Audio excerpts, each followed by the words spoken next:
Hello everybody, welcome to Sharma Academy. Today we will try to find the dimensional formula of gravitational constant. So हमें find करना है gravitational constant का dimensional formula. तो सबसे पहले हमें एक ऐसा फार्मूला सोचना होगा जिसमें ग्रेविटेशनल कांस्टेंट आता हो। तो सबसे इजी फार्मूला है,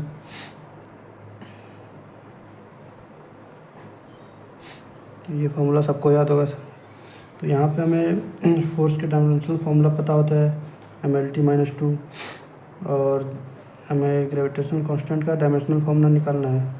मास का डायमेंशनल फार्मूला पता है हमें m/r² मतलब मीटर स्क्वायर मतलब L/L²। सो अगर किसी को फोर्स का डायमेंशनल फार्मूला नहीं पता तो F=ma, F=m a acceleration Lt-2। This is the formula for gravitation force. Now हमें इक्वेट करना है, सबसे पहले हमें ग्रेविटेशनल कांस्टेंट को दूसरी तरफ ट्रांसपोज करना हो। तो G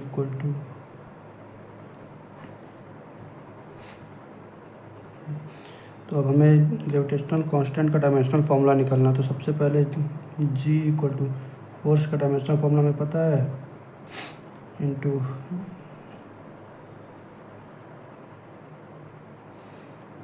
r² मतलब मीटर स्क्वायर। r जो होता है डिस्टेंस होता है। तो L सबसे पहले बेसिक कुछ होता है, जैसे मास है, मास का m लिखते हैं डायमेंशनल फार्मूला। अगर लेंथ है, लेंथ या डिस्टेंस, तो L लिखते हैं। टाइम स्टैंडर्ड डिस्टेंस, तो इसके बाद मास है, दोनों मास है तो m² हो जाएगा m2। नाउ अब मैं सिंपली जैसे हम अलजेब्रा में सॉल्व करते हैं उसी तरह सॉल्व कर देंगे इसे। तो मास को एक तरफ ले लेंगे, तो दोनों मास है तो पावर सब्ट्रैक्ट हो जाएगा, 1 - 2 L3 T-2।